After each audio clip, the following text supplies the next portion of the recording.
আলহামদুলিল্লাহ, সিরাতুন নবী এই আলোচনায় আমরা আজকে শুরু করব। নবী করিম সাল্লাল্লাহু আলাইহি সাল্লামের জন্মের পূর্বে বেশ কিছু অলৌকিক ঘটনা, গুরুত্বপূর্ণ ঘটনা ঘটে যায়। আল্লাহ তাআলা পৃথিবীর মধ্যে এমন একজন মানুষকে পাঠাবেন, যিনি হচ্ছেন রাহমাতুল লিল আলামিন। তার আগমনের পূর্বে পৃথিবী কেমন অন্ধকারাচ্ছন্ন ছিল তার আলোচনা আমরা শুনেছি, এবং পৃথিবীকে মনে হয় যেন তিনি তৈরি করছেন, রেডি করছেন, প্রিপেয়ার করছেন যে আখেরি নবী রাসূলুল্লাহ সাল্লাল্লাহু আলাইহি সাল্লামকে কিভাবে পৃথিবী গ্রহণ করবে। কিছু বিশেষ করে কোরাইশদের মধ্যে, আরবদের মধ্যে কিছু ঘটনা ঘটে, যা পরবর্তী পর্যায়ে যেন তাদেরকে এই নবীর নবুয়তের প্রতি বিশ্বাস করতে উদ্বুদ্ধ করে। আর এটাই পৃথিবীতে যখন অন্ধকার বেশি ঘনিয়ে আসে, তখনই আল্লাহ তাআলা রহমতের ব্যবস্থা করেন। রাত্র যত গভীর হয়, সূর্যোদয়ের সময় তত কাছে চলে আসে। এটাই ইন্নামা আল ওসরে ইউসরা, কঠিন বিপদের পরেই আল্লাহ তাআলা আসারি নিয়ে আসে পৃথিবীর মানুষের জন্য। আল্লাহ তাআলা সেজন্যেই কিছু ঘটনা ঘটালেন ওনার জন্মের আগে। অন্যতম একটি ঘটনা হচ্ছে জমজমের ঘটনা। জমজম তো হযরত ইসমাঈল আলাইহিস সালাম তার মা হাজের আলাইহিস সালামের উপলক্ষে কিভাবে সৃষ্টি হয়েছে আল্লাহ তাআলা নিয়ে এসেছেন জিবরাইল আলাইহিস সালামকে দিয়ে পাঠিয়ে। আল্লাহর কুদরতে মরুভূমির মধ্যে পানির এক ফোয়ারা আল্লাহ তাআলা খুলে দিয়েছেন, যেটা এখনো পর্যন্ত জারি আছে। কিন্তু এক পর্যায়ে নবী করিম সাল্লাল্লাহু আলাইহি ওয়াসাল্লাম জন্মের বেশ আগে, আব্দুল মুত্তালিবেরও আরো অনেক আগে, ওনার দাদা তো আব্দুল মুত্তালিব, তার জমানার বেশ আগে আরবদের মধ্যে মক্কায়, মক্কার ঘর এর আবাদ এবং এর নেতৃত্ব নেওয়া নিয়ে বিরাট এক যুদ্ধ হয়ে যায়। এই যুদ্ধে জুরহুম কবিলা ছিল তখন এই ঘরের কেয়ারটেকার, খাদেমুল হারামেনের শরীফান ছিল, তারা খেদমত করত। তাদের সঙ্গে কোরাইশদের আরেকটি গ্রুপের ব্যাপক সংঘর্ষ হয়। বেশ লম্বা সংঘর্ষের পরে যখন জুরহুম কবিরা লোকেরা দেখলো তারা পরাজিত হতে যাচ্ছে, তখন তারা চিন্তা করলো আগ্রাসী শক্তি যারা এসেছে, দখলদার, তাদের জন্য প্রবলেম ক্রিয়েট করতে তারা জমজম কুয়ার মধ্যে এমন কিছু ময়লা আবর্জনা সব ফেলে দিয়ে মাটি দিয়ে ভর্তি করে এই কুয়াটাকে নষ্ট করে চলে গেল। গভীরভাবে তারা প্ল্যান করে এই কাজটা করেছে, এবং দীর্ঘদিন জমজমের পানি থেকে পৃথিবীর মানুষ বঞ্চিত ছিল, একদম নষ্ট হয়ে গেছে। এটা আল্লাহ তাআলারই ফয়সালা। যখন এভাবে তারা মানে প্রচুর পরিমাণ মাটি, পাথর, ময়লা আবর্জনা, এমনকি খুব খারাপ খারাপ জিনিসও ওখানে ফেলে দিয়েছে। কোনো সময় কোনো লোক যখন দুশ্মনী করে, কয়, তুই যখন আমি যখন খেতে পারবি না তোকেও খেতে দিব না, এরকম ভাব আর কি। তো বহুদিন আর এই মক্কার লোকেরা পেল না পরবর্তী পর্যায়ে জমজমের পানি। আর আব্দুল মুত্তালিব, নবী করিম সাল্লাল্লাহু আলাইহি ওয়াসাল্লামের দাদা, ওনার জমানায় আল্লাহ তাআলা জমজমের দরওয়াজা পুনরায় খুলে দিলেন। কিভাবে খুললেন, কিভাবে আবিষ্কার হলো আবার, এ ব্যাপারে আলী রাদিয়াল্লাহু আনহু, যিনি আব্দুল মুত্তালিবের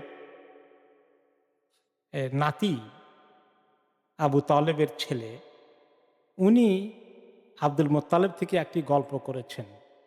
আব্দুল মুত্তালিব তার নাতি আলী রাদিয়াল্লাহু আনহুর কাছে বর্ণনা করলেন।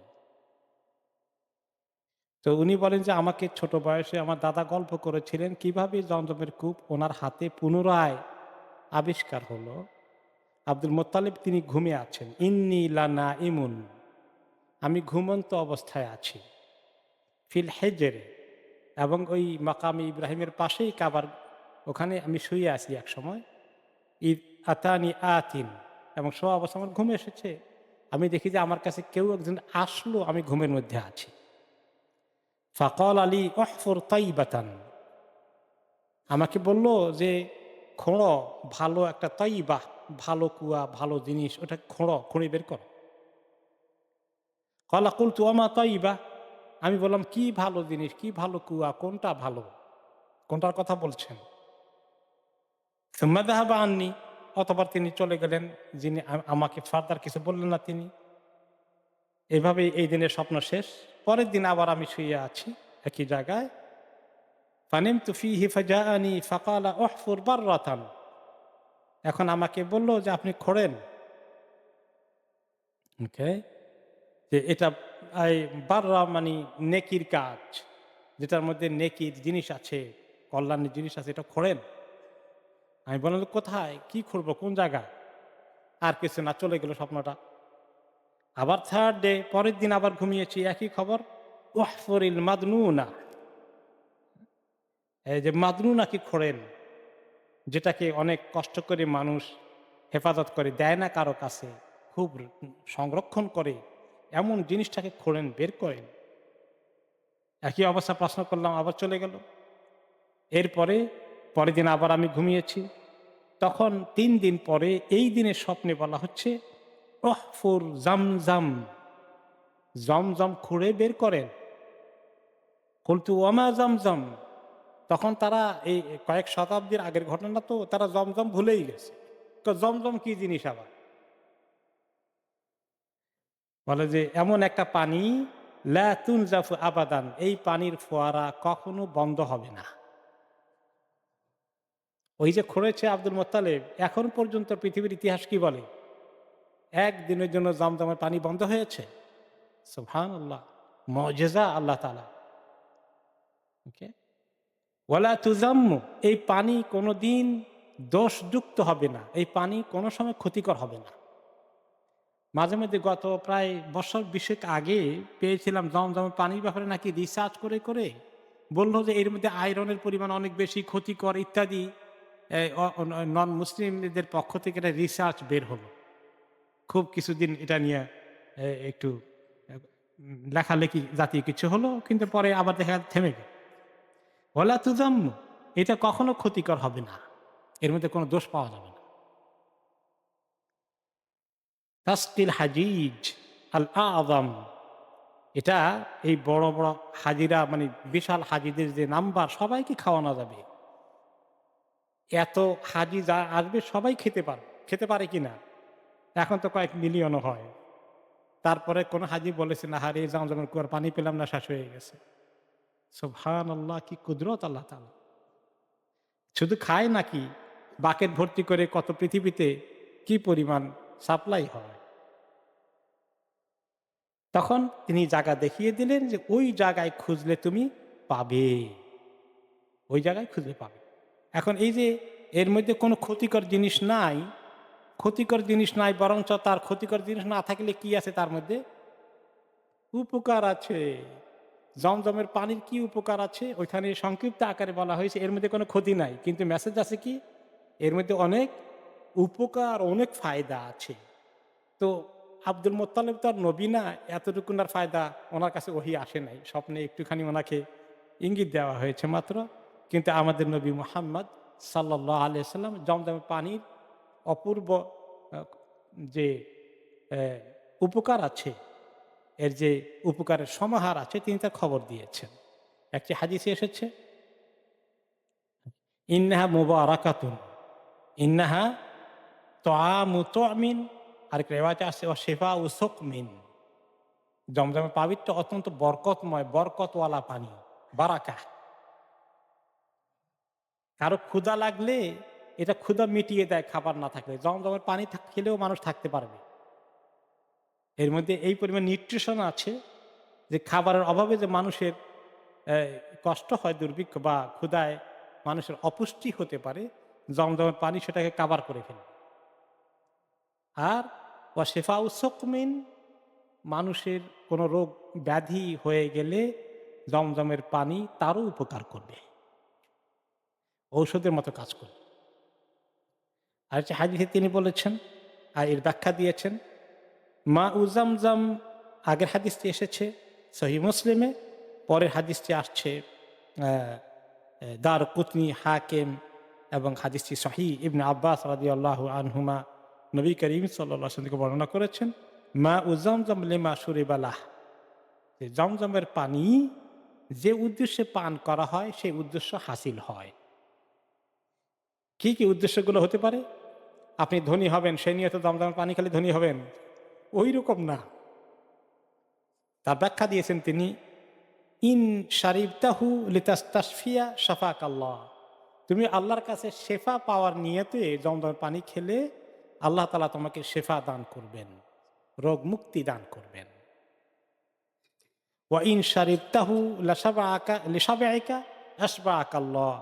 ক্ষুধা লেগেছে, তাহলে ক্ষুধার খাবার কিছু নাই, যে ক্ষুধা নিবৃত্তি হওয়ার জন্য, ক্ষুধার নিবৃত্তি হওয়ার জন্য, ক্ষুধার অভাব দূর করার জন্য, পেটের মধ্যে যে ক্ষুধা লেগেছে সেটা দূর করার জন্য যদি তুমি পানি খাও সেই নিয়তে যে আল্লাহ খাবার তো নাই, এখন তো আমরা পানি খাচ্ছি, আল্লাহ আমার যেন মানে পেটের যে ক্ষুধার তাড়না আছে সেটা যেন কেটে যায়, মিটে যায়, তাহলে আল্লাহ তাআলা তোমাকে সেই রকম খাবার খেলে যেরকম তৃপ্তি হয় এরকম তৃপ্তি দান করবেন। ওয়া ইন শারিবতাহু লিকাতি যামাইকা কাতাহুল্লাহ। তোমার প্রচুর পিপাসা লেগেছে, কি দিয়ে যে পিপাসা দূর করবো, অনেক সময় পিপাসার মধ্যে অনেক পানি খেলেও যেন পিপাসা মিটে না, এইরকম পিপাসা তোমার যদি চাহিদা সৃষ্টি হয়ে যায়, তাহলে সেই নিয়তে খেললে আল্লাহ তাআলা তোমার পিপাসা দূর করে দিবেন, তোমার কণ্ঠকে আল্লাহ তাআলা ঠান্ডা করে দিবেন, মিটিয়ে দিবেন। ওয়াহিয়া হাজমাতু জিবরিল। এটা হচ্ছে জিবরিল আলাইহিস সালামের হাজমা। জিবরিল আলাইহিস সালামের হাজমা, হাজমা অর্থ কি? এ, আসরুন দরাবাথু ফিল আরদি বিআকিবিহি আও জিনাহিহি। গত সপ্তাহে একজন প্রশ্ন করেছিলেন যে এটা হচ্ছে হাজমাতু জিবরিল। জিবরিল আলাইহিস সালাম এসে ওনার আইদার পায়ের গোড়ালি দ্বারা অথবা ডানার একটু সাইড দিয়ে তিনি একটু মৃদু আঘাত করেছেন, দরবা করেছেন, হয়তো ওনার পায়ের গোড়ালি দ্বারা অথবা ডানার অগ্রভাগ দিয়ে একটু মাটিতে আঘাত করেছেন, আর তখনই জমজমের পানির ফোয়ারা ছোটা শুরু হয়েছে। তো এটা জিবরিল আলাইহিস সালামের, তিনি হচ্ছেন আল্লাহ তাআলার কাছে সবচেয়ে সম্মানিত ফেরেশতা। তার তার মাধ্যমে আল্লাহ তাআলা এই কূপকে খনন করিয়েছেন, এই জন্য এর মধ্যে বারাকা অ্যাড হয়েছে। সুকি আল্লাহি ইসমাইল। আর ইসমাইল আলাইহিস সালাম যখন পিপাসায় ওনার জান ফেটে যাচ্ছিল, তার জন্য আল্লাহ তাআলা এই পানির ফোয়ারা এনেছিলেন। কাজে এটা বরকতে পরিপূর্ণ। তো সেই বরকতের ধারা যখন তাদের কাছে চলে গেল, তারা তো আর পেল না বহুদিন, তখন আব্দুল মুত্তালিবকে আল্লাহ তাআলা পাঠিয়ে দিলেন। এখন আব্দুল মুত্তালিব স্বপ্নে এবার চতুর্থ দিনে স্বপ্ন পেলেন কি, যে এই জমজম কি জিনিস, অনেক বরকতওয়ালা পানি, এর মধ্যে কোনো ক্ষতি নেই, অনেক উপকার আছে, কোথায় আছে? ওয়াদুল্লা আলামা ওদেহা। স্বপ্নে তাকে দেখানো হলো একজাক্টলি লোকেশন কোথায়, এটা একদম মিশে গেছে, কোনো চিহ্নও নাই, আর আলামতও নাই, ওনাকে বের করা হলো। তখন তিনি এই দেখলেন এই মোবারক জিনিস, এটা তাহলে আমরা বের করতে হবে। ও মাহু ইবনুহুল হারিস ইবনু আব্দুল মুত্তালিব ওয়ালাইসা লাহু ইয়াউমাইদিন ওয়ালাদুন গায়রু। তিনি হারিস ইবনে আব্দুল মুত্তালিব, তার ছেলে ছিল প্রথম একমাত্র ছেলে, তখন তার আর কোনো ছেলে ওই সময় ছিল না, পরে আরও ছেলে হয়েছে, তাদের কাহিনী আসবে। তা হারিস ইবনে আব্দুল মুত্তালিব আর নিজে চলে গেল, এবং দুইজনে মিলে তারা অনেকক্ষণ পর্যন্ত খোঁড়াখুঁড়ি করলো। খুঁড়তে খুঁড়তে এক পর্যায়ে জমজমের পানির ফোয়ারা দেখা যাচ্ছে। এটা দেখা দেওয়ার পরেই কাব্বারা আব্দুল মুত্তালিব, আল্লাহু আকবার বলে উঠল আব্দুল মুত্তালিব, বলে নাই হবল আকবার, কোন মূর্তির নাম নেয় নাই। আব্দুল মুত্তালিবের ভিতরে তাওহীদে ছিল, একটু শিরকও ছিল। যদিও পরবর্তী পর্যায়ে কিছু কিছু ঐতিহাসিক রেওয়ায়েতে আসছে, জীবনের শেষ দিকে আব্দুল মুত্তালিব আর মূর্তি পূজা করতেন না, তিনি একটু তাওহীদমুখী হয়ে গিয়েছিলেন। যদিও নবী নাই, কেমনে নামাজ পড়তে হবে ইত্যাদি জানা নাই, কিন্তু শিরক থেকে তার মন উঠে গিয়েছে। যাই হোক, তো তখন তিনি যেই আল্লাহ আকবরকে বিরাট চিৎকার করলেন, আশেপাশে কোরাইশরা দৌড়ে আসলো, আর এসে তারা কি বললো, ওকে তাহলে আব্দুল মুত্তালিব বড় কিছু একটা আবিষ্কার করেছে, সবাই দৌড়ে আসলো। ফাকামু ইলাইহি ফাকালু ইয়া Abdul Muttalib ইন্নাহা বিউর আবিনা Ismail. Abdul Muttalib তো এটা খুঁজে বের করলেন, তারা বলে ওহো ওই কুয়া জমজম, যেটার কথা আমরা শুনেছি বাপদাদার মুখে, কিন্তু কোথায় আছে, হারিয়ে গেছে আমাদের কাছ থেকে, জেনারেশন পর জেনারেশন পাই নাই, সেটা তো ইসমাইল আলাইসাল্লামের কারণে এসেছিল। সেটা যদি হয়, তা আমরা কোরাইশের যত গোত্র উপগোত্র আছি, যত কবিলায় ভাগ হয়েছি, আপনি এটা খুললে কি হবে, এটার মালিকানা কিন্তু আমাদের সবার। কাজে আপনি একলা কিন্তু মালিকানা দাবি করতে পারবেন না। ইন্নালানা ফিহা হাক্কান ফাআশরিকনা মাআকা ফিহা, আমাদের সবার হক আছে, আপনি আমাদের সবাইকে মালিকানা দেবেন, একলা মালিকানা দাবি করতে পারেন না। ফাকালা মা আনা বিফাইল, নো, আমি তা করব না। ইন্না হাযাল আমরা কাদ খুসসিসতু বিহি দুনাকুম ওয়া উতিতুহু মিন বাইনিকুম, আমাকে আল্লাহ তাআলা স্বপ্নে দেখিয়েছেন, এইটার কেয়ারটেকার আল্লাহ দায়িত্ব আমাকে দিয়েছেন, এটা তোমরা আল্লাহর ফয়সালার উপরে থেমে যাও, এটা নিয়ে টানাটানি করো না। তখন তারা কিছুতেই থামবে না। তিনি হয়তো কেন দিতে চান নাই, সবাই মিলে ভাগাভাগি টানাটানি করলে জিনিসটার এত হাতে ম্যানেজ করতে গেলে তো সুবিধা হবে না। তিনি সবাইকে পানি খেতে দিবেন, কিন্তু কেয়ারটেকারের দায়িত্ব ওনার হাতে রাখবেন। এটা ছিল ওনার পরিকল্পনা। কারণ উনি পার্সোনালি খুব বখিল প্রকৃতির লোক ছিলেন না। তার ব্যাপারে আব্দুল মোত্তালেব সাংঘাতিক উদারমনা, খুব দানশীল, সবচেয়ে বড় লিডার মক্কার, এবং অতি সম্মানিত, সবাই তাকে রেসপেক্ট করে। কিন্তু তিনি এই একটি কারণেই হয়তো কনসিডার করেছেন যে তিনি এটা তার হাতে রাখবেন, কিন্তু তারা কিছুতেই মানবে না। নো, আমরা ইসমাইলের, যেহেতু আমাদের পূর্বপুরুষ সবার বড় দাদা ইসমাইল, আমরা সবাই তার গোষ্ঠী, তার উসিলায় আল্লাহ তাআলা দুনিয়াতে পাঠিয়েছেন, আমরা সবাই এটার মালিকানা অংশীদার আছি, আপনি আমাদেরকে বঞ্চিত করতে পারবেন না। এখন তো দরবার থামে না, এখন তো এটা নিয়ে মারামারি হয়ে যাবে, এটা নিয়ে এখন যুদ্ধ শুরু হয়ে যাবে। শেষ পর্যন্ত একটা ফয়সালা হলো যে একজন ভালো শিক্ষিত লোকের কাছে গিয়ে, জ্ঞানী লোকের কাছে গিয়ে, একজন আলেমের কাছে গিয়ে আমরা এটার ফয়সালা নিয়ে আসি। এখন ওই জমানায় আলেম বলতে তো আর কেউ তখন নাই, যে আলেম সত্যিকার অর্থে ইব্রাহিম আলাইসাল্লামের অনুসারী আলেম এই পর্যায়ে নাই। তখন আলেমদের পরিচয় ছিল কি জানেন? যারা জাদুবিদ্যা শিখত, গণনা বিদ্যা, গণক হতো, গণক আর জাদুকর, এদেরকে তারা আলেম মনে করত। কি মুসিবতের কথা! এখন এরকম এক মহিলা আলেম পাওয়া গেছে, কাহিনাতু বনি সাদ হুজাইম, তার নাম হচ্ছে হুজাইম। বনি সাদ গোত্র, একেবারে সিরিয়ার একটি আম, গোত্রর মধ্যে সে মহিলা থাকে, মক্কা থেকে বহু দূরে। তার কাছে তারা যাবে, গিয়ে সেটা তার কাছে গিয়ে ফয়সালা চাইবে যে আমাদের মধ্যে ফয়সালা করে দাও। তখন কোরাইশের বিভিন্ন কবিরার প্রতিনিধি আব্দুল মোত্তালেব নিজের কবিরার কয়েকজনকে নিয়ে ওখানে রওনা হয়ে গিয়েছেন, বহু দূর। সাথে পানি নিয়ে গেছিলেন, কেউ যেখান থেকে পানি জোগাড় করেছিলেন, যাই হোক টানাটানি করে পানি জানিয়েছেন। যেতে যেতে আধা রাস্তা গিয়ে আব্দুল মোত্তালেব যে পানি সাথে নিয়ে গেছিলেন সেটা শেষ হয়ে গেছে। এখন আব্দুল মোত্তালেব চিন্তা করলেন যে তোমাদের কাছে তো এখনো পানি আছে, যাদের কাছে বেশি, একটু পানি চাইলেন, একটু পানি আমাদেরকে দাও।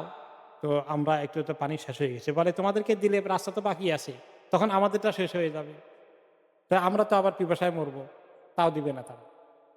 তখন শেষ পর্যন্ত বসে পরামর্শ করলেন আব্দুল মোত্তালেব, এক কাজ করো, আহ, আমরা বসে একটা ফয়সালা করি, পানি তো দেখা যায় আমাদেরটা শেষ হয়ে গেছে, তোমাদেরটা কয়েকদিন পরে শেষ হয়ে যাবে। তো এখন আমাদের সামনে মৃত্যু ছাড়া কিছু দেখি না, মরুভূমিতে আশেপাশে কোনো বাড়ি ঘরও নাই। তখন ওখানে বসে তারা এখন রেস্ট নিচ্ছে, আর সবাই এখন তো টায়ার্ড হয়ে গেছে। বলে যে এক কাজ করো, প্রত্যেকে নিজের জন্য কবর খুঁড়ে ফেলুক, কারণ যেভাবে টায়ার্ড হয়ে গেছে, একজন মারা গেলে তার কবর খোঁড়ারও আমাদের আর শক্তি থাকবে না, পানির অভাবে তো এখন যান যায়। তো প্রত্যেকে নিজের জন্য কবর খুঁড়ে ফেলুক, তাহলে একজনকে কবর দিয়ে তার নিজের কবর দিতে অসুবিধা হবে না, তাকে ফেলে দিলাম, মাটি চাপা দিয়ে কোনো রকমে চলে গেলাম। এরকম করা কবর খোঁড়া শুরু করে দিয়েছে। পরে আব্দুল মোত্তালেবের মাথায় আসলো, আর শোনো, থামো, এভাবে করে আমরা মৌতের দিকে এখানে অপেক্ষা না করে চলো দেখি আমরা আহ, এই, কোন দিকে আশেপাশে পানি পাওয়া যায় খোঁজ খবর নিয়ে আমরা দেখি ওই দিকে রওনা করে দেই। তো কিছু আইডিয়া নিচ্ছে, হয়তো উত্তর দিকে হোক বা দক্ষিণ দিকে, কোন দিকে জনবসতি পাওয়া যায় সেদিকে তারা একটু রওনা করে দিবে। তো আব্দুল মুত্তালিব নিজের যানবাহনটার উপরে উঠছে, ওকে, তার যে উট ছিল সে উটের উপরে সওয়ার হয়েছে। যে উটের উপরে উঠেছে, উট তো বসা অবস্থায় থাকে, তো বসা অবস্থায় মানুষ বসতে হয়, তারপরে উট কি করে, মানুষ সহ উঠে। কিন্তু অন্যান্য জন্তু ঘোড়ার উপরে দাঁড়ানো অবস্থায় উঠে। তো উটের উপরে বসছে, উট যখন কেবল উঠেছে, উঠার সাথে সাথে উটের এক পায়ের খুরের নিচ থেকে পানির ফোয়ারা আবিষ্কার হয়ে গেছে। তখন আব্দুল মোতালেব একদিন আল্লাহু আকবার তাকবীর দিল, সবাই দৌড়ে আসলো, তিনি পানি খেলেন, সবাইকে পানি দিলেন এবং বড় সবাই যা না ভর্তি করে নিয়ে যাওয়া পানি। এগুলো দেখে এখন বাকি লোকেরা বলল যে, আব্দুল মোত্তালেব আপনি আসলেই আল্লাহর খাস বান্দা, বোঝা গেছে। আমরা আপনার সঙ্গে আর যুদ্ধ করব না। যান মক্কা দিকে চলে যাই। ওই মহিলার গণক মহিলার কাছে যাওয়ার দরকার নাই ফয়সালার জন্যে। আমরা আপনাকে সবাই মালিকানা হস্তান্তর করে দিলাম। আপনি এটা নেন। তারপরে আমরা চলেন মক্কা দিকে চলে যাই। তিনি মক্কা দিকে চলে আসলেন। তাহলে জমজমের পানি আবিষ্কার হওয়া আবার নতুন করে, এটা একটা মহা ঘটনা ছিল না? একটা বিরাট ঘটনা। এই ঘটনা নবী করিম সাল্লাল্লাহু আলাইহি ওয়াসাল্লামের জন্মের বেশ কিছু আগে ঘটে। এরপরে যে আরেকটি বড় ঘটনা ঘটে ওনার জন্মের বৎসর, সেই বৎসরটাকে বলা হয় আমুল ফিল, হাতির বৎসর।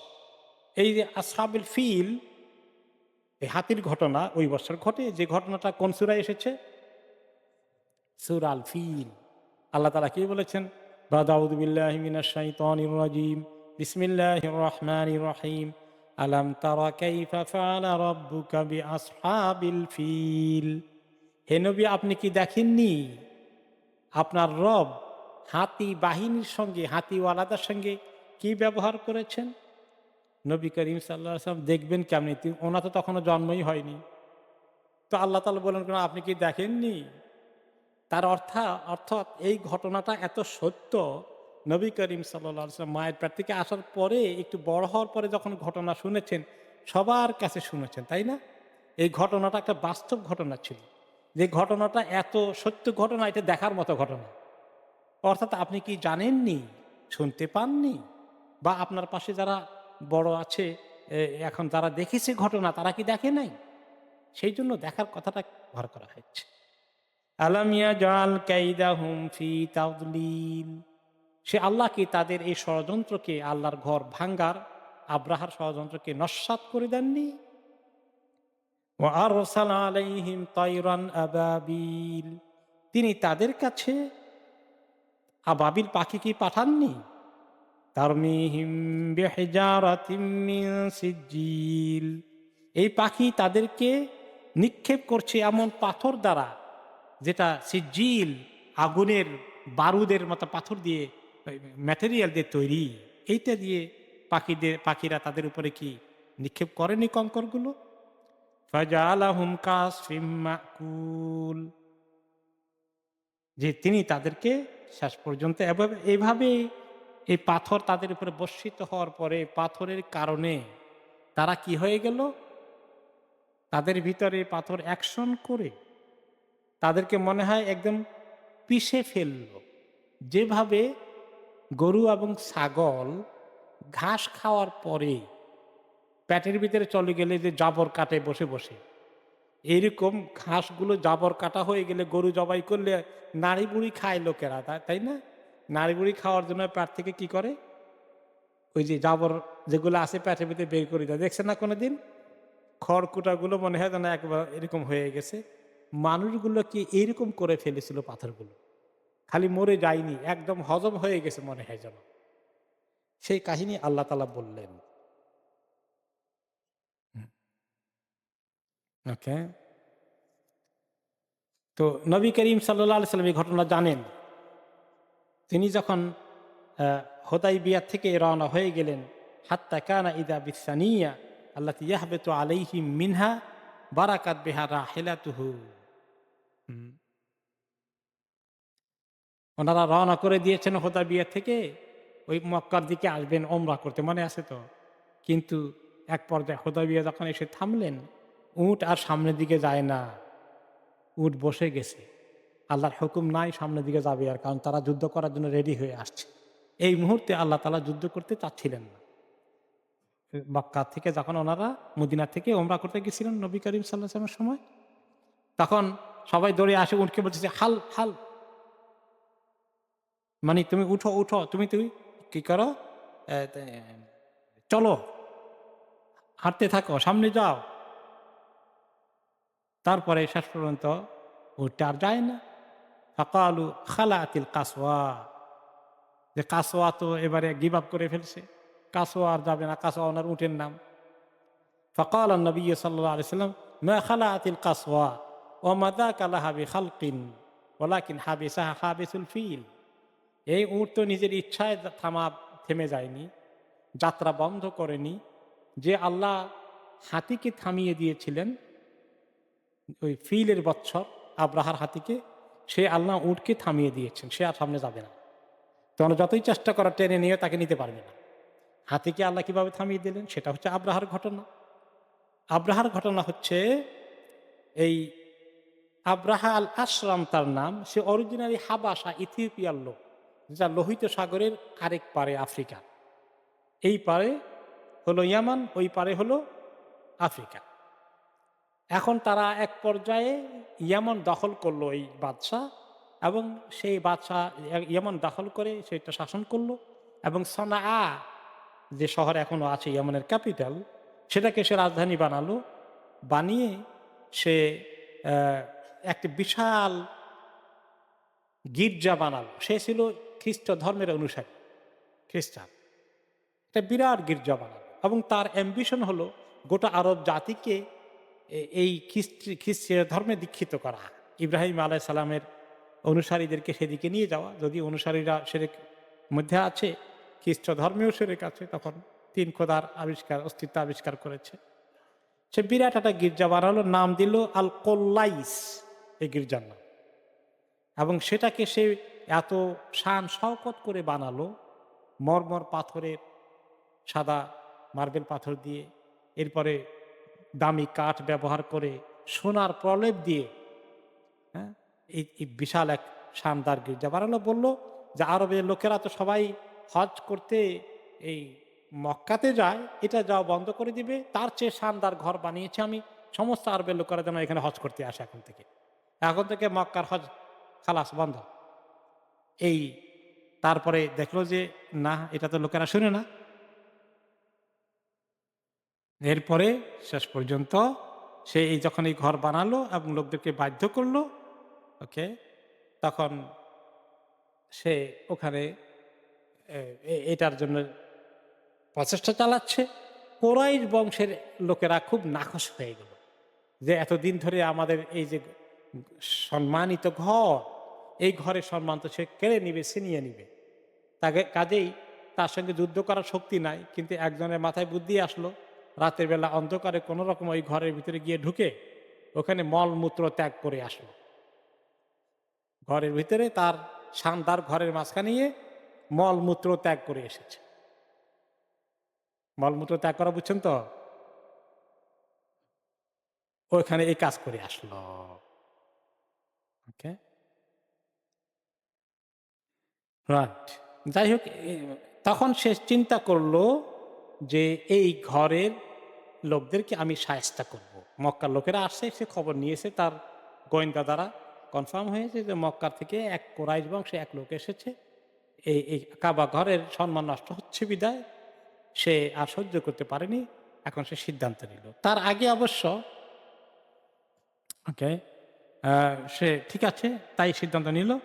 এখন সে বিশাল এক বাহিনী রেডি করলো, যে রেডি করে এক কাবা ঘরের দিকে আসবে। এই খবর পেয়ে ইয়ামানের আশেপাশে কিছু লোকগুলো ছিল, তারা সবাই মিলে কি করলো, তাকে বাধা দেওয়ার চেষ্টা করলো। তাদের মধ্যে একজন ছিল জু নাফার নামে, ইয়ামানেরই এক ছোটখাটো রাজা। সে বাধা সৃষ্টি করলো। ফাহাজা মাহু আব্রাহা ও আখাদাহু, আব্রাহা তাকে পরাজিত করলো, এই জু নাফারকে, এবং তাকে অ্যারেস্ট করে নিয়ে গেল।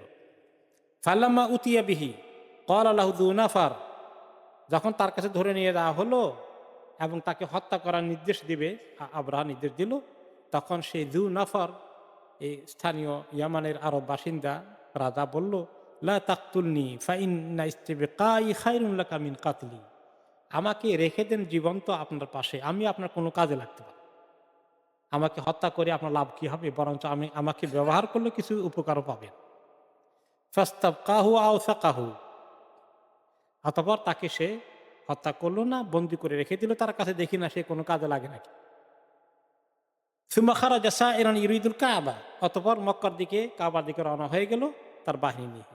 হাত্তা ইদা দারা মিন বিলাদি খাসআম, একটি কবিলা আছে কাবা শরীফের থেকে আসার বেশ আগে, ইয়ামান এবং সৌদি আরবের মাঝখানে খাসআম এলাকায় আসলো, একটা বিরাট কবিলা আছে। খারাজা ইলাইহি নুফাইল ইবনে হাবিব আল খাসআমি ওমান ইজতামা ইলাইহি মিন কাবাইলিল ইয়ামান, এবং সেখানে ওই কবিলার লিডার ছিল নোফাইল ইবনে হাবিব আল খাসআমি।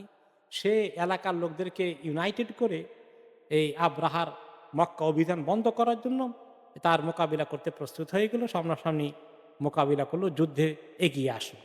ফাকাতালুহু ফাহাজামাহুম ওয়া খাদান নোফাইল, কিন্তু একই অবস্থায় নোফাইলকে পরাজিত করে দিল আব্রাহা, এবং নোফাইলকে অ্যারেস্ট করে ফেললো।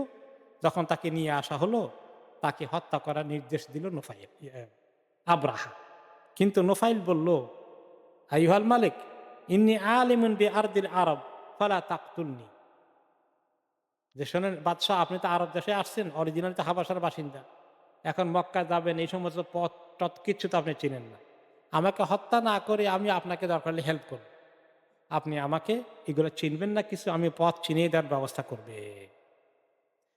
ওয়া হাতানি ইয়াদায়া আলা কওমি বিসসামি ওয়াত তাআ, আর আমার দুই হাত দেখতে পাচ্ছেন, আমার এই দুই হাতের নেতৃত্ব আমার কবিলা সবাই শুনবে। আমি যদি আপনার সঙ্গে কোঅপারেশন করি, তাহলে সবাই কোঅপারেশন করবে, আপনার আর কোনো মোকাবিলা করবে না কেউ। এখন দেখছেন এই দুইজনকে পাওয়া গেলে এরা কিরকম মানুষ, গাদ্দার, যান বাঁচানোর ভয় ভীরু কাপুরুষ। তারা দুইজনে প্রথমে আসলো মোকাবিলা করতে, হকের পক্ষে দাঁড়াতে, এখন বাতিলের সঙ্গে সঙ্গ দিয়ে পড়লো যান বাঁচানোর জন্য। দুনিয়ার মধ্যে কিছু হকওয়ালা মানুষ আছে, যখন দেখে যে হকের আওয়াজ বেশি সুবিধা না, তখন বাতিলের সঙ্গ দিয়ে দেয়, দেয় না এরকম? আজকের জমানায়ও আছে। এবার আস্তে আস্তে সে ইয়ামান অতিক্রম করে সৌদি আরবের বর্তমানে সীমানায় তায়েফে এসে পৌঁছল। আর তায়েফের মধ্যে আছে তায়েফের লিডার কবিরার মাসউদ ইবনে মুআত্তাব, সাকিব গোষ্ঠীর সে লিডার। তার সঙ্গে যখন আসে, উপস্থিত হয়ে গেল বিরাট বাহিনী নিয়ে। এখন তো সাকিব বেচারা তো এই কবিরার লোকেরা, তাদের লিডার মাসউদ এগিয়ে আসলো, এসে বলল, আইয়ুহাল মালিক নাহনু আবিদুন লাকা লাইসা লাকা ইনদানা খিলাফ, যে বাদশাহ আপনি কি চান, আমরা আপনার সার্ভেন্ট হয়ে যাব, কি চান হুকুম দেন, কোনো যুদ্ধ দরকার নেই, বিনা যুদ্ধে আত্মসমর্পণ, কি চান আমরা আপনাকে ফুল কোঅপারেশন করব, আপনার সঙ্গে আমাদের কোনো, কি চান আপনি সব বিষয়তে আমরা একমত হয়ে যাব।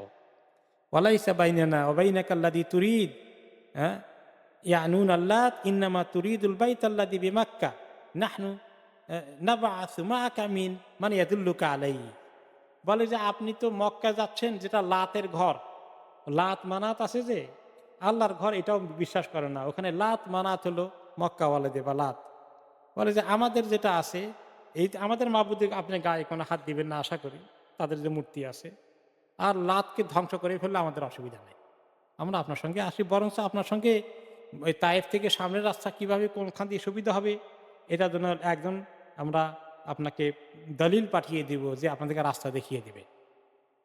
ওকে, ফাবাআস মাহু মাওলা লাহুম ইউকালু লাহু আবু রিগাল, আবু রিগাল নামে তায়েফবাসীরা তাদের একজন এক্সপার্ট রাস্তা চিনি এরকম লোক তার আব্রাহার সঙ্গে দিয়ে দিল। তাহলে 3 গাদ্দার বাইর হলো, তাই না, সহযোগিতা করতেছে দুশ্মনের সঙ্গে। ওকে, মীর জাফর কিভাবে সহযোগিতা করছিল ইংরেজদেরকে দেশ দখল করার জন্য, তো এইরকম যুগে যুগে মীর জাফরের অভাব আছে?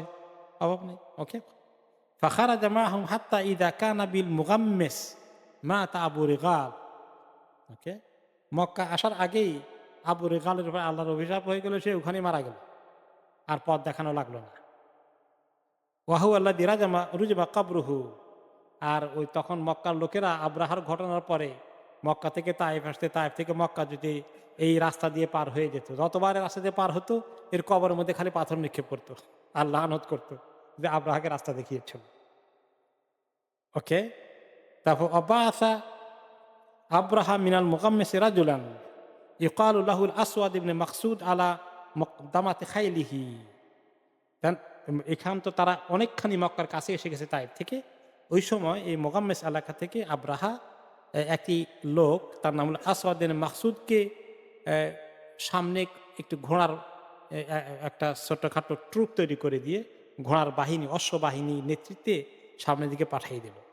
ফাজামা ইলাহি আহলুল হারাম ও আসাব আলী আব্দুল মোত্তালেব মিআতাই বাঈর বিল আরাক। অতঃপর তারা গিয়ে এই ঘোড়সওয়ার বাহিনী, আব্রাহার বাহিনী, মক্কার লোকদের যেখানে গরু ছাগল চড়াতো তারা, বা উট টুট, এগুলা সবগুলোকে সিজ করে দখল করে নিয়ে আসে। কারণ মক্কার লোকেরা তো যুদ্ধের জন্য প্রস্তুত না। তা আব্দুল মোত্তালেব নিজে ধনী ছিলেন, তার 200 উটকে নিয়ে এসেছে। 200 উট আরব দেশে বিরাট এক সম্পদ না ওই সময়। উট হলো সবচেয়ে বড় সম্পদ, উটের চেয়ে বড় সম্পদ আর কিছু নাই। এটা নিয়ে নিয়ে আসা হয়েছে। অতঃপর এগুলো যখন নিয়ে আসা হয়েছে, মক্কা আলাদের খবর কি? এখন তো তারা টের পেয়ে গেছে আব্রাহা আসছে। তারা কি তার সঙ্গে যুদ্ধ করবে না আত্মসমর্পণ করবে? তো আলাপ আলোচনা করার জন্যে আব্রাহা তার নিজের আরেকটি লোককে পাঠালো, হোনাতা আল হেমিয়ারি। সে ইয়ামানের বাসিন্দা, আরব মানুষ, আব্রাহার পক্ষের লোক, তাকে পাঠালো। সাল আন শরীফিহা সুম্মা আবলিগহু আন্নী লাম আতি লিকিতালিন ইন্নামা জিতু লিআহদিমা হাদাল বাইত।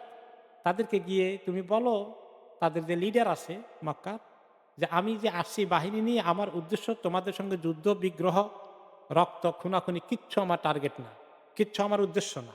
আমার উদ্দেশ্য হলো এই ঘরটাকে আমি শেষ করে যাব, শুধু কাবা ঘরকে আমি মাটির সঙ্গে মিশিয়ে দেব, আর কারো কোনো ক্ষতি করব না। এখন সে মক্কায় আসলে আব্দুল মোত্তালেবের খোঁজ করলো, তোকে দেখা হয়ে গেল, তখন এই খবর দিল।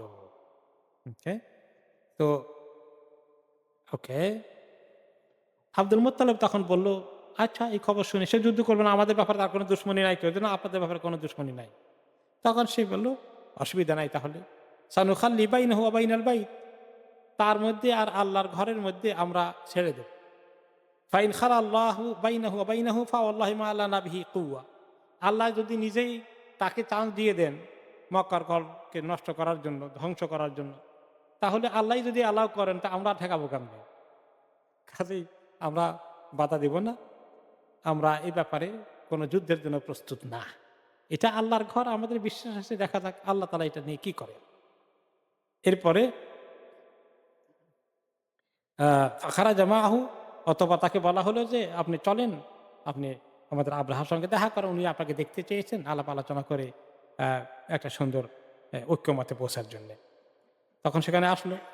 ওয়াকানা যু নফর সাদিকান লিআবদুল মুত্তালিব ফাআতাহু ফাকালা ইয়া যা নফর হাল ইনদাকুম মিন গানাইন ফীমা নাযালা বিনা।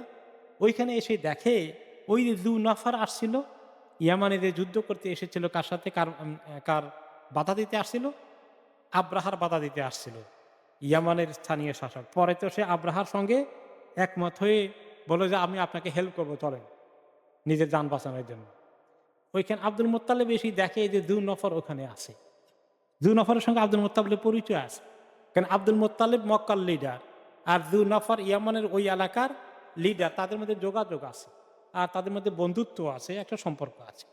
তাকে দেখে আব্দুল মোত্তালেব খুশি হলেন, এসে তার সাথে কানে কানে কথা বললেন যে মুসিবতে পড়ছি, তুমি তো দেখি ওনার সঙ্গে আসো, তা আমাদেরকে কোনো হেল্প করতে পারবা এই মুসিবত থেকে উদ্ধার করার জন্য? তার মানে আল্লাহর ঘরটা ধ্বংস করে ফেলবে, তো কিছু তুমি করতে পারো কিনা, তাকে থামাইতে পারো কিনা? ফাকালা মা গিনা রাজুলিন আসির লা ইয়ামানু মিন আন ইউক্তালা বুকরাতান আও আশিয়া। সে বলে, তুমি আমার অবস্থা দেখো না, আমি তো ওর কাছে বন্দী অবস্থায় আছি, সে আমাকে সকালে খুন করবে না বিকালে খুন করবে, এই তালে আছে, কিছু পাইলে আমার থেকে উল্টা পাল্টা। আর তুমি আমার কাছে সাহায্য চাও, আমি তো আমার জান, চাচা নিজের জান বাঁচা, এই চিন্তায় আছি। ওয়ালাকিন সাআবাতুলাকা ইলা উনাইস সাইসুল ফিল ফাআমুরহু আন ইয়াসনা আলাকা ইনদাল মালিক মা সাতা'a মিন খাইর ওয়া ইউ'যিম খাতরাকা ওয়া মানজিলাতাকা ইনদাহু। বলে, আমি না, আমার দ্বারা বেশি সুবিধা হবে না, এক কাজ করি, যে তার আব্রাহার যে ফিল হাতি বাহিনীর কমান্ডার আছে, তার সঙ্গে আব্রাহার খুব সম্পর্ক, তার অনেক আস্থা হাতি বাহিনীর কমান্ডারের উপরে, জেনারেল সাহেবের উপরে। তো আমি তার সঙ্গে কথা বলবো তোমার বিষয়ে, যে তোমার শান পজিশন, তুমি যে কত সম্মানিত মানুষ, সারা আরবের লোকেরা তোমাকে সম্মান করে, সেই জন্য তোমাকে অসম্মান না করে তোমার ব্যাপারে তাকে কিছু বলে দিই, দেখি সে বেচারা কিছু করতে পারে কিনা।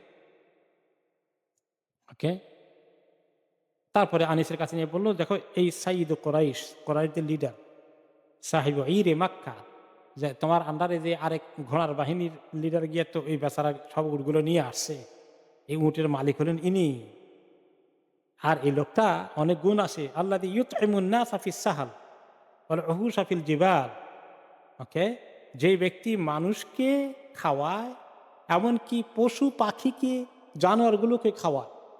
আব্দুল মোত্তালিব উট জবাই করে নিজে গোশত খেতেন, আশেপাশের লোকদেরকে খাওয়াতেন, অভাব অনটনের লোকদেরকে খাওয়াতেন। কিছু অংশ পাহাড়ের উপরে নিয়ে শিয়াল, বিভিন্ন জানোয়ার, কবুতর, পশু পাখি এরকম ছিটে দিয়ে আসতো। প্রত্যেক দিন সেই কাজ করত বেচারা। এই সমস্ত তার এগুলো পরিচয় আছে আরব সমাজের মধ্যে, যে সে শুধু মানুষকে খাওয়া না, সে পশু পাখিকে খাওয়ায়। তো এই বেচারা হলে এই অবস্থা। আর আসাব আলাহুল মালিক মিয়াতাই বাইর, ঘোড়ার বাহিনী বাদশার পক্ষ থেকে তাদেরকে পাঠানো হয়েছে, তারা তার 200 উট নিয়ে এসেছে।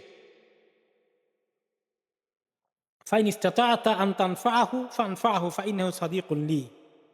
তো তুমি যদি পারো এই বেচারার একটু হেল্প করো, সে আমার অনেক ঘনিষ্ঠ বন্ধু, সম্মানিত মানুষ, পারোনি কিছু করতে দেখো।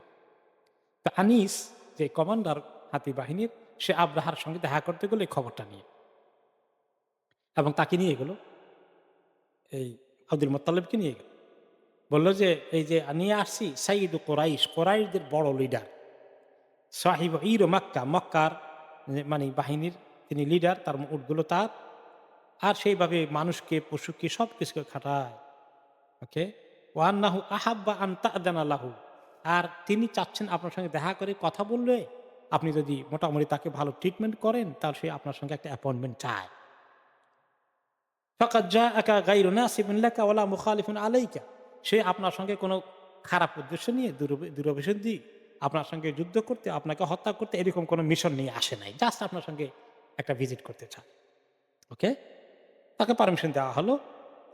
আর যে আব্দুল মুত্তালিব ঢুকছে, ওয়াকান আব্দুল মুত্তালিব রাজুলান আযীমান জাসীমান ওয়াসীমান, সে সাংঘাতিক অনেক বড় সাইজ, দেখতে শুনতে মানানসই, মাশাআল্লাহ, দেখলেই চোখ লেগে যায়। ফালাম্মা রাআহু আবরাহা আযযামাহু ওয়া আকরামাহ, সে তাকে দেখে আবরাম মনের ভিতরে বিশাল মানে সম্মান সৃষ্টি হয়ে গেল এই লোকটার দ্বারা। ওয়া কারিহা আন ইয়াজলিসা মাহু আলা সারিরিহি, তার মনে চাইছিল যে তাকে ধরে নিজে যে সিংহাসনের মতো আসনে যেখানে বসছে ওইখানে বসাবে, চিন্তা করলো যে এত সম্মানিত লোক আমার পাশে বসাই। ও আন ইয়াজলিসা তাহতাহু, অথবা তাকে ওখানে বসাই, সে নিজে নিচে বসবে, এরকম তার মনের ভিতরে রোগ সৃষ্টি হয়ে গেছে। ফাহাবে তাইলাল বেসা, ওকে, কিন্তু শেষে চিন্তা করলো যে না, আমি যখন তাকে ওখানে বসাই আর আমি নিচে বসি, তাহলে আমার বাহিনী এবারে তার আমার থেকে তার গুরুত্ব দেওয়া বেশি শুরু করে দেবে, তার এক মুশকিল। তখন দুইজনে বলেই সে নিজে নেমে দুইজনের সঙ্গে একসঙ্গে নিচে বসলো, হ্যাঁ, নিচে পাটি বিছাই নিচে বসলো। তো খোঁজ খবর নিয়ে বললো যে কি মনে করে আসছেন, কি উদ্দেশ্যে আপনি আসছেন, আব্দুল মুত্তালিবকে জিজ্ঞেস করলো। বলে যে আইয়ুহাল মালিক ইন্নাকা কাদ আসাবতালি মালান আযীমান ফারদুদহু আলাইয়া, যে আমার 200 উট নিয়ে আসছেন, তো আপনি আমার উটগুলো ফেরত দিয়ে দেন, এটাই আমার মেইন রিকোয়েস্ট। ফাকাল লাহু লাকাদ আজাবাতনি আজাবতানি হিনা রাআইতুকা ওয়া লাকাদ যাহিদতু ফিকা, যখন আপনাকে দেখছিলাম আপনার চেহারা, ব্যক্তিত্ব, শাখসিয়াত, পার্সোনালিটি, এগুলো দেখে তো আমি সাংঘাতিকভাবে আপনার প্রতি সম্মান সৃষ্টি হয়ে গেল, কিন্তু আপনার কথা শুনে সব সম্মান আমার বিদায় নিয়ে হয়ে গেছে। অলিমা, আমি কি দোষ করলাম?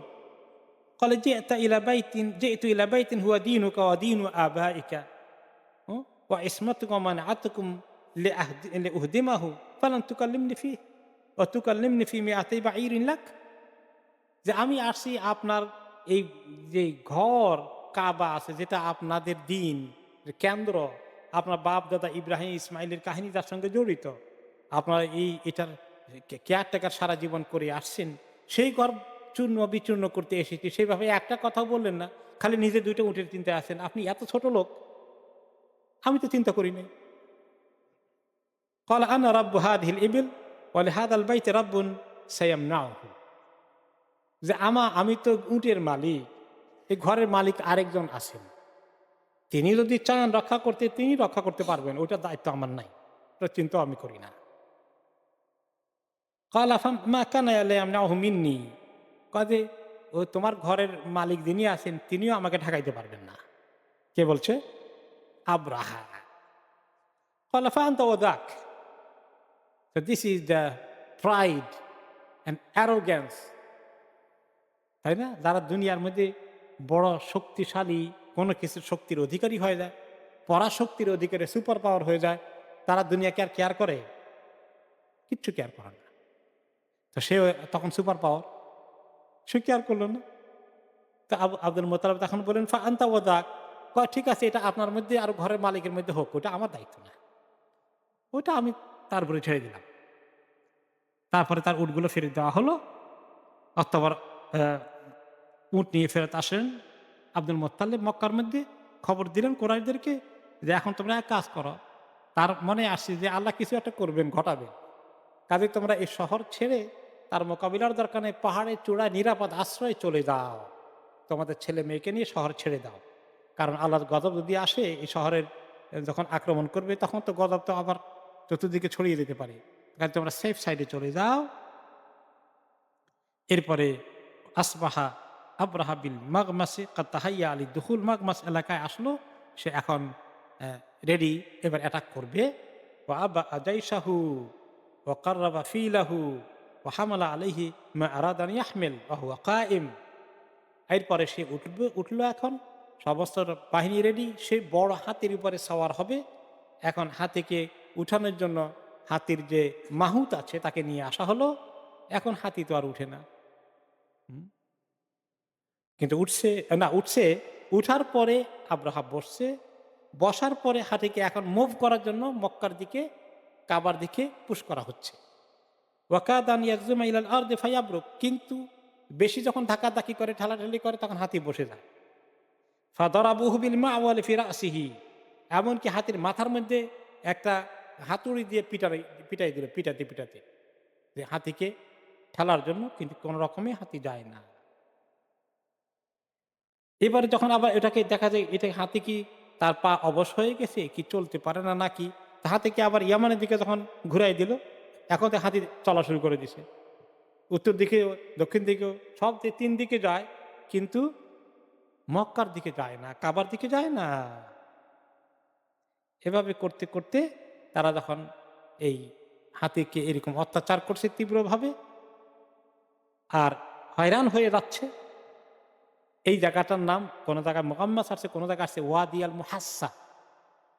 ওয়াদি আল মুহাসসা, এইখানে এই সময় আল্লাহ রাব্বুল আলামিন লোহিত সাগরের দিক থেকে, জেদ্দার পাশে যে লোহিত সাগর আছে, এই রেড সির দিক থেকে পাখির বাহিনী চলে আসছে, তায়রান আবাবিল।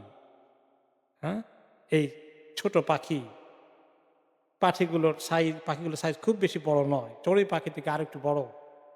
হ্যাঁ, মা কুল্লি তৈরিন সালাসাতু আহজার, প্রত্যেকটি পাখির সঙ্গে 3টা করে ছোট ছোট পাথর, মুখে ঠোঁট দিয়ে ধরা একটি পাথর, আর 2 পায়ের মধ্যে আঙ্গুল দিয়ে ধরা 2টা করে পাথর। হ্যাঁ, এই 3টা পাথর নিয়ে পাখিগুলো উড়ে আসছে। আর এই পাথরগুলো সাইজ কদ্দুর, ম্যাক্সিমাম চিকপি, চানা, হ্যাঁ, চানার সাইজ, চানা বুট। ওকে, তারপরে শুরু করে দিল, এই পাখি থ্রো করা শুরু করে দিল। তখন সেই উপলক্ষে যে সূরা আসলো, এটা আমরা শুনেছি।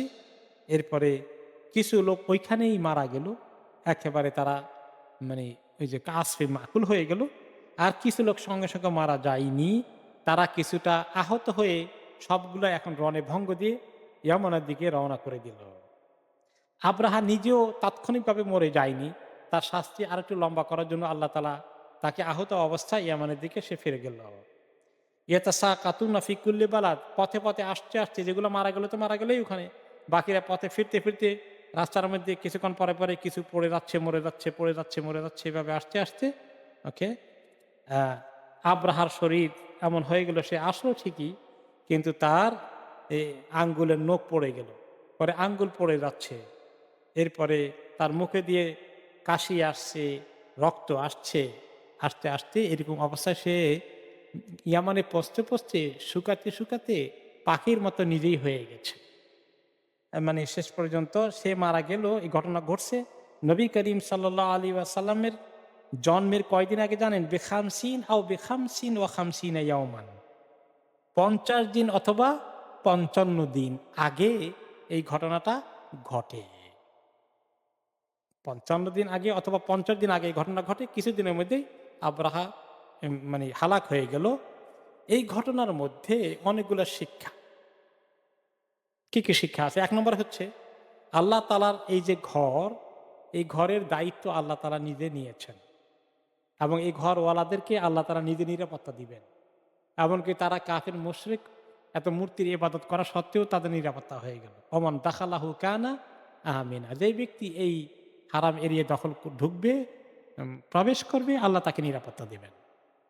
তার 2 নম্বর পাওয়া গেল যে খ্রিস্টানদের এই যে হিংসা বিদ্বেষ ইসলামের বিরুদ্ধে, এটা কিন্তু তখন থেকেই দেখা যাচ্ছে আছে।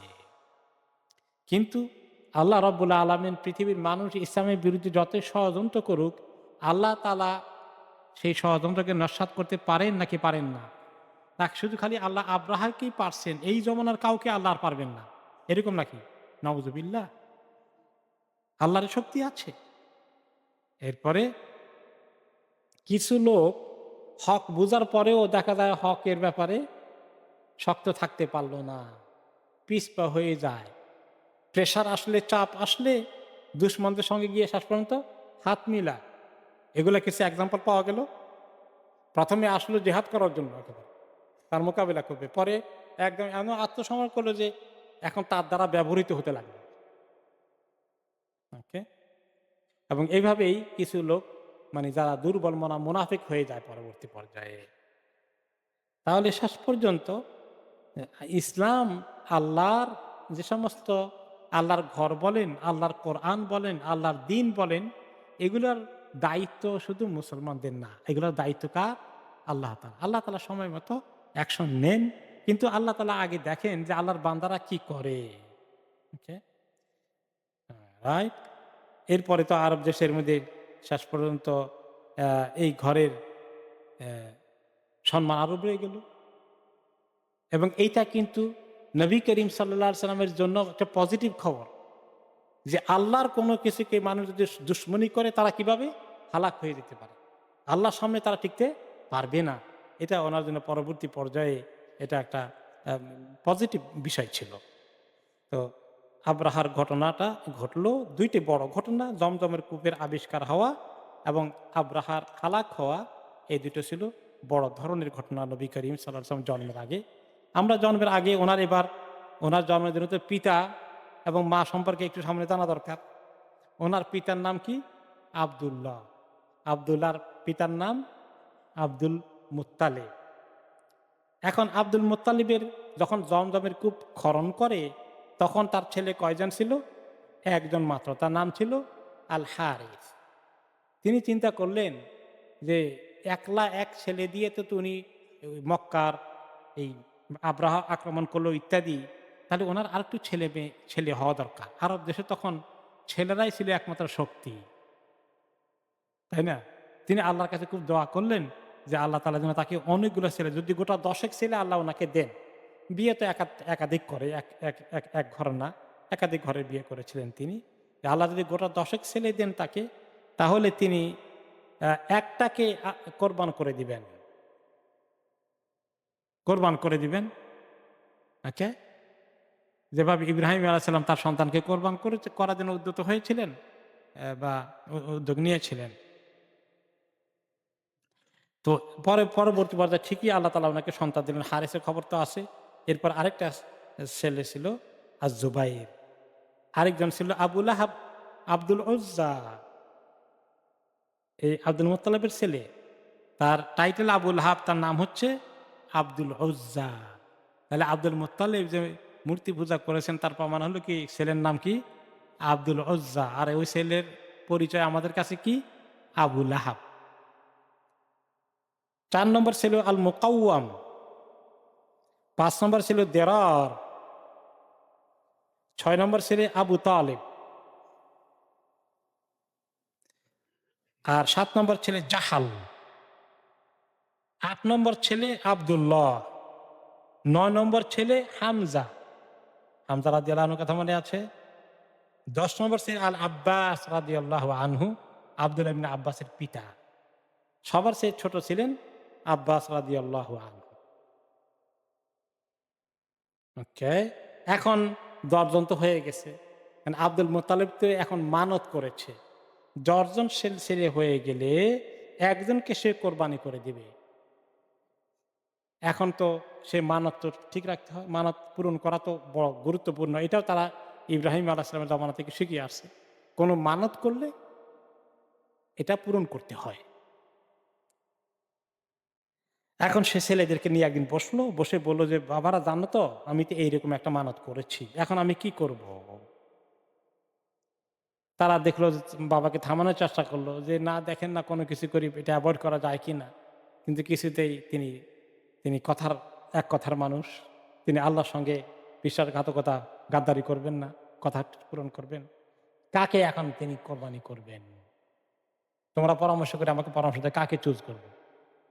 তখন বলা হলো যে, "এক কাজ করো সবাই মিলে যে লটারির মতো ড্র করেন, নাম লেখেন। যার নাম উঠে তার নামেই আর নিতে হবে এসব কিছু করার নাই।"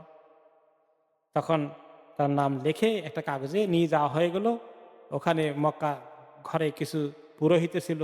তারা তাদের কাছে দিলে তারা এই গণকরা একটা পদ্ধতি আছে লটারির মতো বা ইয়ের মতো সেখানে তারা দিয়ে যার নামটা ঘুরে আসে তার নাম নেওয়া হবে।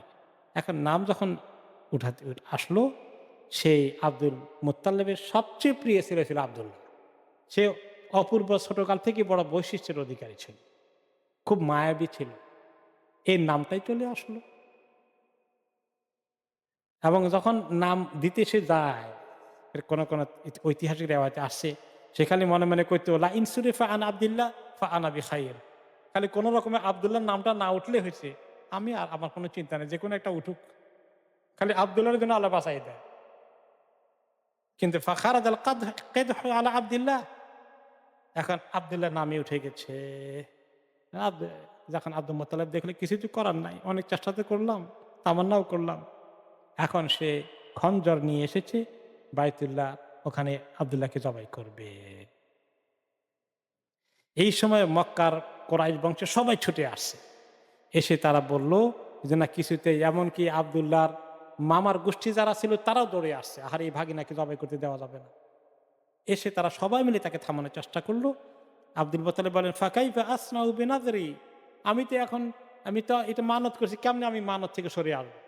এটা তো আমি করতে পারি না।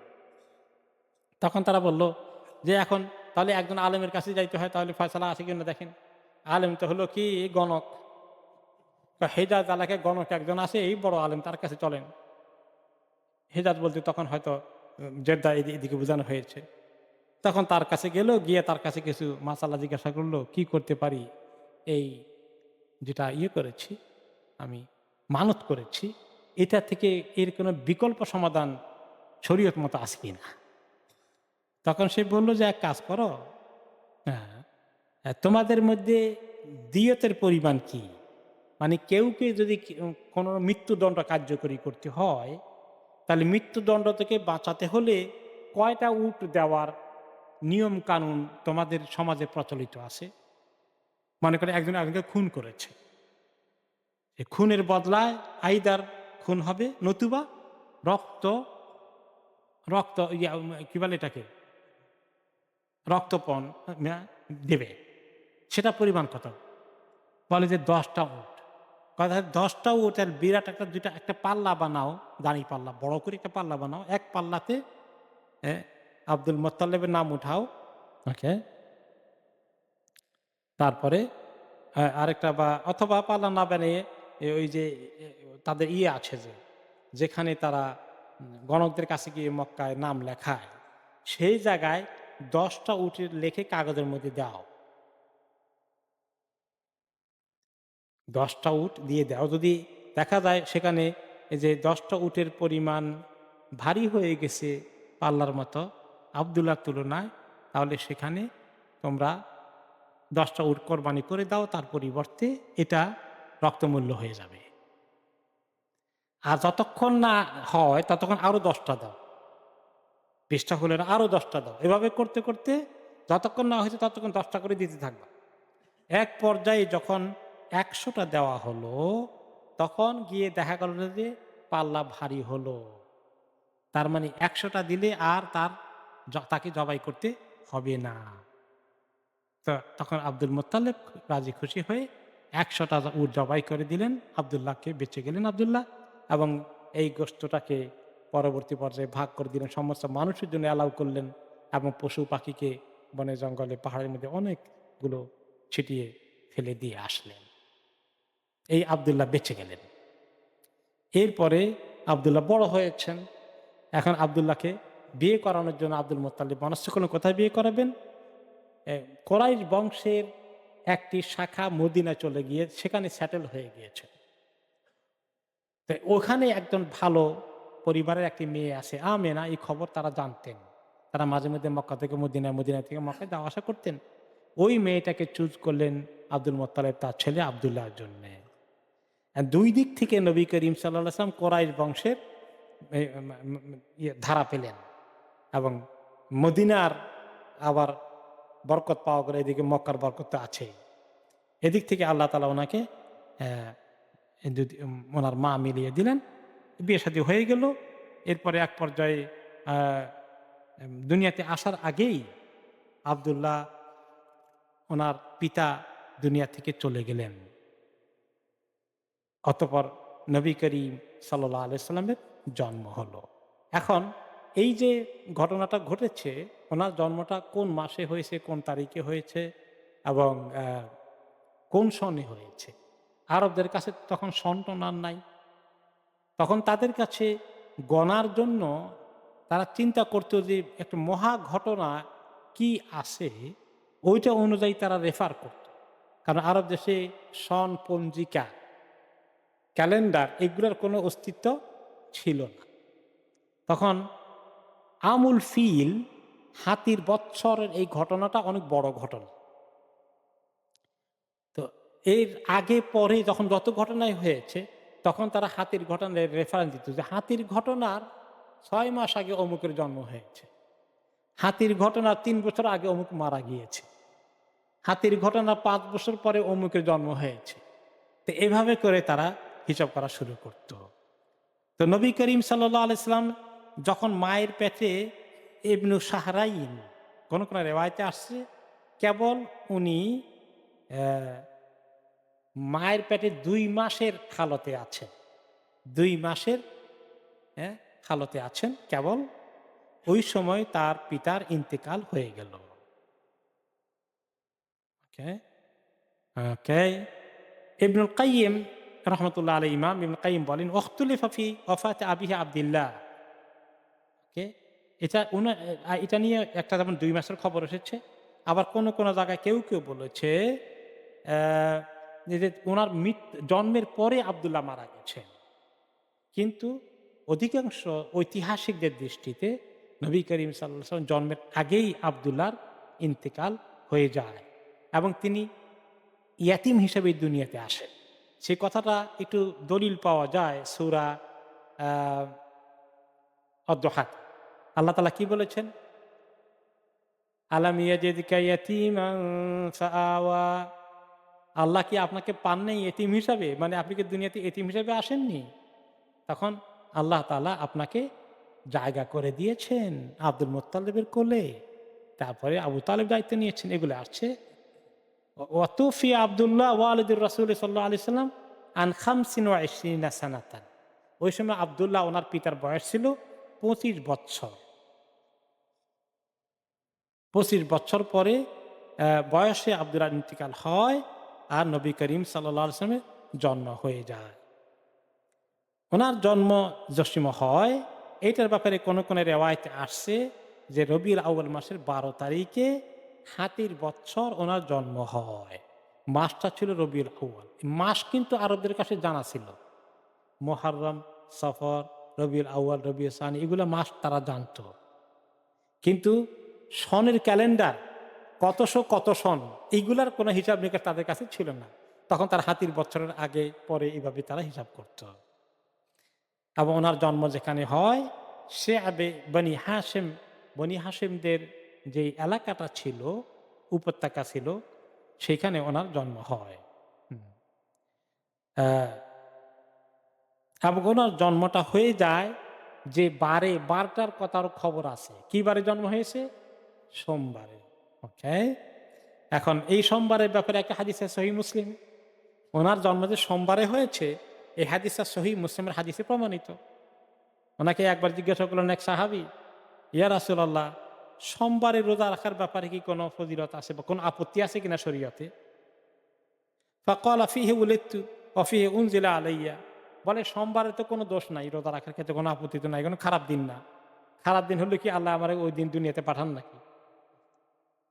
আর ওই দিনই আমার কাছে প্রথম ওহী এসেছে। ওকে? এরপরে আরেকটি হাদিসে এসেছে, কায়েস ইবনে মাখরামা রাদিয়াল্লাহু আনহু, তিনিও মক্কায় জন্ম হয়েছিল। তিনি বলেন, আনা উলিদতু আনা ওয়া রাসূলুল্লাহ আমাল ফিল। আমি এবং রাসূলুল্লাহ সাল্লাল্লাহু আলাইহি ওয়াসাল্লাম দুইজনেই এই হাতির বৎসর জন্ম নিয়েছি। এখন উনি যে আহ, জন্ম হয়েছে রবিউল আউয়াল মাসে, সেটাও হচ্ছে একটা মোটামুটি কিছু রেওয়াজ সেক্ষেত্রে পাওয়া যায়। এরপরে আসে যে ওনার জন্মের আগেই আল্লাহ তাআলা কিছু আলামত, কিছু সুলক্ষণ তুলে ধরে।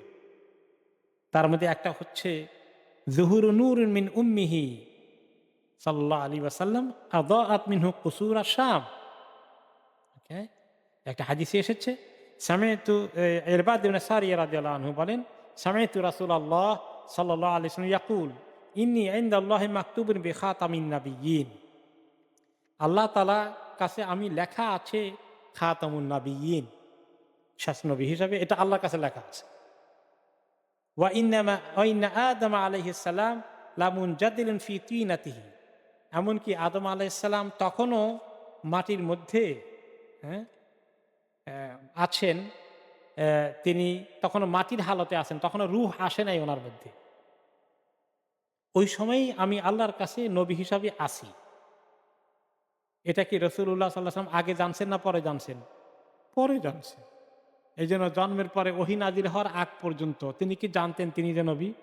না। পরে ইনি ওহীর পরে এই কথাগুলো আমাদেরকে বলেছেন উম্মতের কাছে, যে এইভাবে পরে আল্লাহ ওনাকে জানিয়েছেন যে আপনাকে তো খাতামুন নাবিয়্যিন সৃষ্টির আগে আমি লিখে রাখছি। আদম আলাইহিস সালামকে সৃষ্টি কেবল হচ্ছে ওই সময় ফাইনাল করেছি যে আপনি হবেন আখেরি নবী। ওয়া সাউখবিরুকুম বিআউয়ালি যালিকা। তারপরে তিনি বলেন যে আমার নবী হওয়ার খবরগুলো দুনিয়াতে প্রথমে কিভাবে আসে। এক নম্বরে দাওয়াত আবি ইব্রাহিম, আমার পিতা ইব্রাহিম আলাইহিস সালাম দোয়া করেছিলেন মক্কাতে যখন রেখে গিয়েছিলেন। হ্যাঁ, এই শহরে কি দোয়া করেছিলেন? ইবআস বিহিম রাসূলান, আল্লাহ এখানে তাদেরকে রসুল পাঠান, তাদেরকে পবিত্র করবে, তাদেরকে ইবাদত শিখাবে। এই দোয়া তিনি করে গিয়েছিলেন মক্কা ছাড়ার সময়। সেই দোয়ার ফল হচ্ছে আমি। ওই দোয়ার আনসার করেছেন আল্লাহ তাআলা আমাকে দিয়ে, ইব্রাহিম আলাইহিস সালাম দোয়ার আনসার। ও বেশারাতু আখি ঈসা, আর ঈসা আলাইহিস সালাম সুসংবাদ দিয়ে গিয়েছেন সূরা সফের মধ্যে, ইয়াতি মিন বা'দি ইসমুহু আহমদ, আমি সেই মুহাম্মদ আর আহমদ একই রুট থেকে আসা। রুইয়া উম্মি আল্লাতী রাআত হিনা ওয়াদাআতনি আন্নাহু খারাজা মিনহা নূরুন আযাআত লাহা মিনহু কুসুরুশ শাম। আমার মা যখন আমাকে যেই মুহূর্তে প্রসব করছেন, জন্ম দিচ্ছেন, তিনি দেখতে পেলেন তার পেট থেকে এত নূর বের হয়েছে, এবং সেই নূরের আলোকে আমার মা দেখতে পেয়েছেন যে আহ, শাম দেশের প্রাসাদগুলো জ্বলজ্বল করছে ওই নূর দ্বারা। এত দূর পর্যন্ত দেখা যাচ্ছে নূর এত আলোকিত হয়েছে। একটি হাদিসে এসেছে, সাহাবায়ে কেরাম রাদিয়াল্লাহু আনহুম ওনাকে নবুয়তের পরে জিজ্ঞেস করেছিলেন, ইয়া রাসূলুল্লাহ আখবিরনা আন নাফসিক, আপনার ব্যাপারে, আপনার ব্যক্তিগত ব্যাপারে আমাদের কিছু বলেন, আপনার খোঁজখবর কিছু দেন না, কিভাবে দুনিয়াতে আসার কারণ ইত্যাদি। তখন তিনি বললেন, আমার খবর তো হচ্ছে দাওয়াত আবি ইব্রাহিম, ইব্রাহিম আলাইহিস সালাম আমাদের দোয়া করেছিলেন তার আনসার, বশরা ঈসা, ঈসা আলাইহিস সালামের সুসংবাদ, ওরাআত উম্মি হিনা হামালাত বি। আর এই রেওয়ায়েতে আসছে মা জন্মের সময় না, জন্মের আগেই যখন পেটে ধারণ করেছিলেন মা, তিনি স্বপ্নে দেখলেন হামালাত, এটা বাস্তবে দেখা না, এখানে আসছে স্বপ্নে দেখেছেন। আন্নাহু খারাজা মিনহা নূরুন আদা আতলাহু বুসরা ও বুসরা মিন আরদি শাম। আমার মার পেট থেকে এমন নূর বের হয়েছে যে যে নূর বসরা এলাকায়, যেটা হয়তো বা এখন বসরা বলে শাম ইরাকের, ওই জায়গার এলাকার বাড়িঘর বালাখানাগুলো পর্যন্ত দেখা যাচ্ছে। ইমাম ইবনে কাসীর রহমতুল্লাহ আলাই, তিনি সিরিয়া দেশের লোক ছিলেন। তিনি বলেন শাম দেশের কথা কেন স্পেশালি সিরিয়ার কথা উল্লেখ করা হয়েছে, কারণ নবী করিম সাল্লাল্লাহু আলাইহি ওয়াসাল্লাম এর এই শাম অনেক নবীদের দেশ, ফিলিস্তিন সহ। আর এই পৃথিবীতে ইসলামের যখন শেষ দিনগুলো আসবে, শেষ দিনে ইসলামের দুর্গ কোথায় হবে? শাম এলাকায়, কিয়ামতের আগে। হযরত ঈসা আলাইহিস সালাম কোথায় নাজিল হবেন? শাম দেশে। আর মক্কা মদিনা ছাড়া, এই শাম ছাড়া বাকি দুনিয়াটা কি হবে? সমস্ত দাজ্জালের পদচারণায় চলে আসবে। সেখান থেকেই দাজ্জালের বিরুদ্ধে জিহাদ শুরু করবেন ঈসা আলাইহিস সালাম এবং ইমাম মাহদী। এই জন্য ওই দেশটাকে দেখানো হয়েছে, এই নবীর আখিরি উম্মতেরা ইসলামের কেন্দ্র সেখানে বানাবে। এই জন্যে আরেকটি রেওয়ায়েত এসছে,